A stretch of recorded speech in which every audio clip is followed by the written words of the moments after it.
From Juno of Rappler, Juno is here. Hi Juno, say hi to Robbie. You have been hosting BBB for many years. What new challenges have you encountered and eventually overcome in the past seasons where fandom culture for the housemates is at its peak? Wow. Uh, Especially with the most recent one, grabe. Yung Grabe, no? fandom interaction. To the point borderline na ng bashing, so many comments, personal attacks, not just for the housemates, but to their families. Even us, na wala naman kami ginagawa, nagkukwento lang kami kung ano nangyari sa loob. Damay-damay na. And I would always consult with Ate Bianca. With that, Ate B, ano gagawin natin? You know, I have to pacify, those comments. But at the same time, this is our marker of success. If you have a different, way of looking at it, more interactions means they are engaged. And more engagement means you are there. Pinag-uusapan ka. I think that's the reason why we're having another season. That's the big reason Diba? why we're having Oo. another season.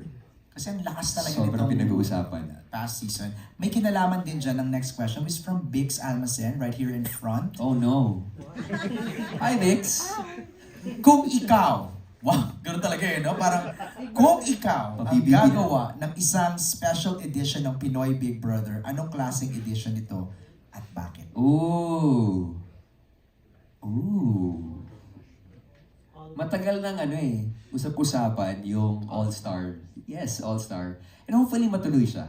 Papasok ka ba? Papasok ako, paalam muna ako sa asawa ko kung papayag. But, Parang maganda nga yun, no? PBB All-Stars or PBB Winners and Losers.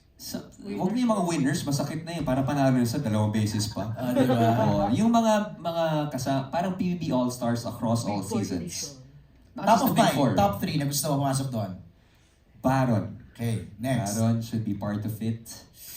Redemption. Top 3. Ang dami kasi. Pero ang hirap Teka lang. Rustum? Oh, BB. BB. Wala na pala si Rustum, sorry. Sorry. Ipaalam na pala siya. BB Gandang Hari. And then... I don't know why she's in my head. Sino yun? Gabby de la Merced. Pero... Oh. Why not? I don't know. Biglang nag-pop up. So maybe... Interesting mix. Interesting mix lang siya. Oo. But ang daming housemates na pwedeng pagpilian and hopefully it comes to fruition. PBB All-Stars. May idea ka na ba itong upcoming na collab again? Meron. Ay, meron ka na idea. Ano pwede mo i-share? Tayo lang naman ito. Kakapirma ko lang, baka mawala yung kontrata ko eh. I'm so Papatayin namin sorry. yung record. But Tatanggalin namin yung record. it is so interesting and exciting. Really? More interesting than this last one? Siyempre, it's a different standard na ginawa ng PBB collab natin. Napaka-OA, di ba? Ito, parang, siyempre, it will depend on the task. It will depend solely on the mix ng housemates. Sige na nga, interesting. But it's gonna be so interesting. Okay, thank you, Robbie. Nina Rina Datu of Cinema One has a question for you. And the question goes, you've been called one of Kapamilya's best and most consistent hosts. Grounded, energetic, full of charm. Will we be seeing a new side of Robbie this time around?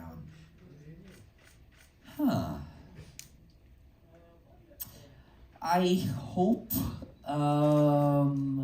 maybe not in the acting scene. Okay. Soon. Maybe. But I hope for a show. Something like this. To bring back the talk. Okay. I hope that certain cycle would go back. Feeling ko nga bagay ka parang Jimmy Fallon. Something like Jimmy Fallon. Diba? Na parang gano'n na Jimmy Kimmel, Yeah. Jimmy Fallon, Seth Meyers, kind of talk na parang late night. Late night, Diba? late night, laid back, or maybe if in the Filipino market, morning show with Melay. Ooh! So si Melay na ano mo ngayon, ride and die Huh? na partner? When it I comes think to the host? latter lang. Tayo lang. I Okay. love Melay so much. Thank you. Next is from... Nia, salamat sa question. Thank you. Next is from Jason Laluna. Jason, asan Jason? Ayun, there you go. Hi, Jason. Certified kapamilya. In all the years being with ABS-CBN, ano ang pinaka-fondest memory mo as a kapamilya? Top of mind.